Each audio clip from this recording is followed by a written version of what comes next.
राज्यसभा निवडणुकीच्या पार्श्वभूमीवर महाराष्ट्राच्या राजकारणात मोठा ट्विस्ट पाहायला मिळाला आहे। शिंदे सेनेकडून राज्यसभेसाठी राहुल शेवाळे, रोहित टिळक आणि शायना एनसी या नावांवर चर्चा सुरू असतानाच उपमुख्यमंत्री एकनाथ शिंदे यांनी धक्कातंत्राचा वापर करत प्राध्यापक डॉक्टर ज्योती वाघमारे या नवीन चेहऱ्याला संधी दिली आहे।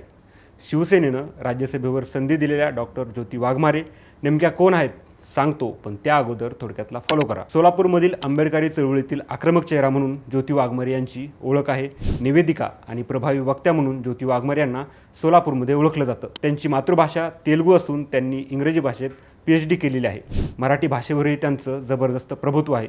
गेल्या काही वर्षांमध्ये त्यांनी विद्रोही सांस्कृतिक चळवळ, मानवी हक्क अभियान, आंबेडकरी चळवळीच्या माध्यमातून काम केले।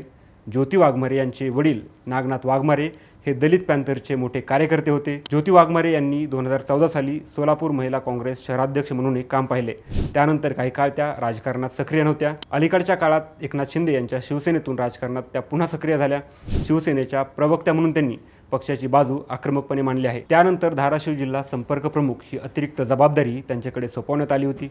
त्यानंतर पक्षातील ज्येष्ठ नेत्यांना डावलत आता शिंदेंनी त्यांना थेट राज्यसभेवर संधी दिली आहे। एकनाथ शिंदेंच्या या धक्कातंत्राबाबत तुमचं मत कमेंटमध्ये नक्की कळवा आणि अशाच अपडेटसाठी थोडक्यातला इंस्टा व फेसबुकवर फॉलो करा आणि YouTube चॅनलही सबस्क्राईब करा। बातमी म्हणजे थोडक्यात।